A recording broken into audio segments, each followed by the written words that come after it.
So this is always remember, everyone, always remember that in big bear markets, that's where the next billionaires and millionaires are made. It's not buying Bitcoin at 65,000 and then watching it flush. It's when do you have the guts to step up?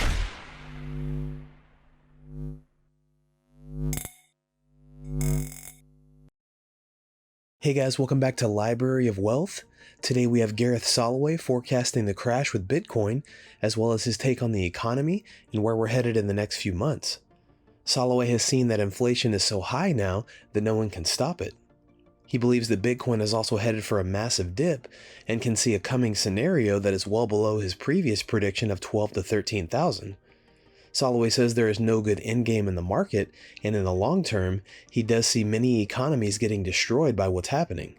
He believes that investors need to be made aware that there will be a massive reset where the dollar will collapse. Let's listen to this interview with Gareth Soloway as he gives his investment advice for Bitcoin during the collapse and predicts where the crypto and stock market is headed in the next few weeks. Don't forget to like and subscribe if you enjoy what we do here on this channel. Let's get right into the video. We're not seeing a dramatic collapse of the Bitcoin price from, let's say, 6 months ago. You know, you would recall that Bitcoin has been dropping steadily and dramatically in the first half of the year, but you know, it's ironic to me that even following the collapse of Celsius, even following the collapse of FTX, which happened in the last month, Bitcoin didn't tumble to another 50% from its June highs, for example. Right. That's very interesting to me, how things on the macro picture seem to be getting worse, yet the price is holding steady. Yeah, so as bearish as I was when we were at 65 to 69,000, I would say I'm lukewarm now on Bitcoin. Doesn't mean I think the bottom is in, but you're right. Let's take a look at the chart of Bitcoin. This is something I want to show you guys. The Terra Luna collapse, and we dropped from about 31,000 and change down to about 17 and change. And so that drop was about 40+%. Now, if you look at the collapse of FTX, Bitcoin only dropped 25%. And so you could argue that FTX was a much bigger blow up in terms of institutional money being involved and kind of the earthquake that it caused, yet Bitcoin dropped less. And so to me, I take that as a signal that says, okay, it's not the end yet, but we're getting there. And so a couple of the analysis points. So number one, I looked at the comparisons of FTX's blow up and the Lehman Brothers collapse in 08, noticing again, Lehman was a bank. It collapsed. An exchange, FTX, kind of like a bank, but in crypto, it collapsed. Now, how long did the S&P 500 take to bottom after Lehman Brothers? And the answer is it took about 6 months. So then extrapolate that out and say, okay, in 6 months from now, we might be seeing the bottom in Bitcoin. And the reason you can kind of extrapolate this out is because human emotion, you could say, oh, well, that's stocks, this is crypto. But the answer is it's all the same. And the reason it's the same is because humans, you and me, we're the buyers and sellers. And does your emotion change? Does my emotion change? No, greed and fear. It's what rules the market. The S&P, when Lehman collapsed, fell another 45% from that point, from that collapse, before it bottomed in March 09.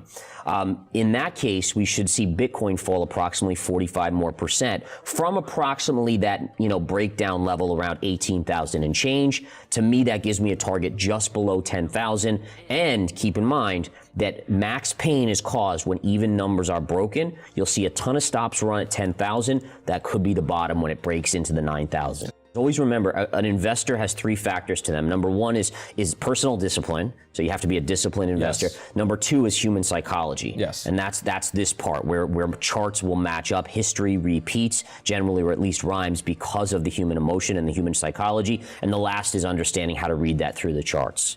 Gareth, going back to the Bitcoin price, it's interesting also to note that Bitcoin has historically, in the last 2 years or so, been very much correlated with the NASDAQ.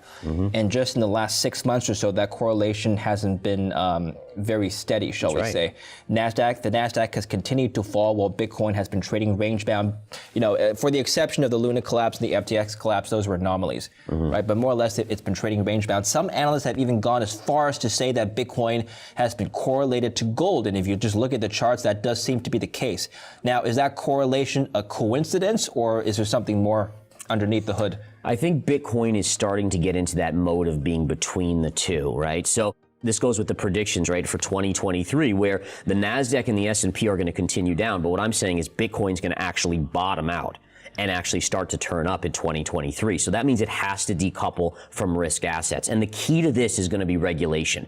As much as everyone hated the idea of regulation in crypto, now we see an FTX scenario and everyone's saying, all right, well, you need some transparency. You need audits. You need to see the books on these players. There has to be rules where they can't take customer funds and put it in other places. And I think that's going to be the key that really starts to trigger Bitcoin's next move up, is when you get regulation, institutions will finally start to come back to invest in Bitcoin. And remember this, right? Before, it wasn't popular with people. Now people have been burned so much that it's popular. That means the politicians will act. People only want regulation when everyone's burned. That's right. Yeah. Do you think altcoins will outperform BTC next year? Wow. I think that Let's just define altcoins, because people have different definitions. Strictly speaking, an altcoin is anything that is not Bitcoin. Bitcoin, right. But let's take out Ethereum, because that's also big. So anything besides Ethereum will outperform Bitcoin. I think if it survives, yes. And I think investors have to really think about what they're investing in, because remember, we don't even know what what's a security, what's a commodity. If it's a security, which is basically almost anything but Bitcoin, what are the rules that are going to be applied? What's the level of entry? Remember, to be listed on the NASDAQ, it costs a lot of money. So I have a feeling that there's going to be costs, like levels to entry. And there's going to be a lot of coins that can't handle that, including the transparency side. Yeah. And we don't know this. And again, you go through something like Terra Luna, you go through something like FTX. As an investor, those were mega market cap cryptos. You have to be really careful, and I'm sure there are more, things to fall. When Bitcoin was still edging towards that $69,000, you and I were talking about the Bitcoin spot ETF. That was all the hype back then. What happened to that? So, I mean, it's still a way to trade. I just don't like it because you have slippage as the contracts roll over. So I really hope that they do come out with a real ETF. I think that would open and be a huge bull factor for Bitcoin. Don't expect it before regulation.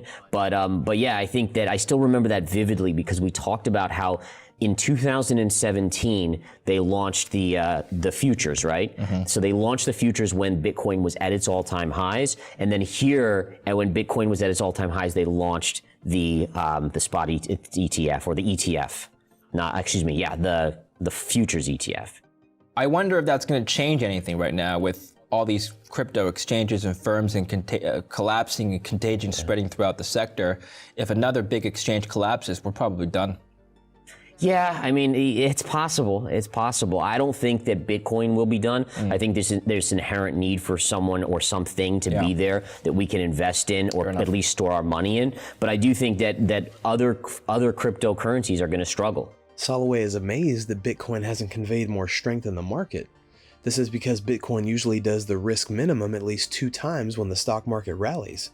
This hasn't happened because Bitcoin has floated up due to the fear of investors who have already lost money in crypto. He sees that Bitcoin has the ability to go down significantly in the next 30 days. Soloway believes that Bitcoin is not at the bottom, but he compares Bitcoin's future as the blockchain equivalent of Amazon, which at one point fell 95%, which would bring Bitcoin back to $3,500. If Bitcoin gets written down, it's hard to tell if it's worthwhile to dump that position to buy lower. He doesn't recommend exiting the market because a bull run might immediately start and the risk of investors missing out on profit is too high. What do you guys think about Gareth Soloway's prediction for Bitcoin? Comment down below. Thanks so much for watching. Don't forget to like and subscribe. This is Library of Wealth. We'll see you in the next video.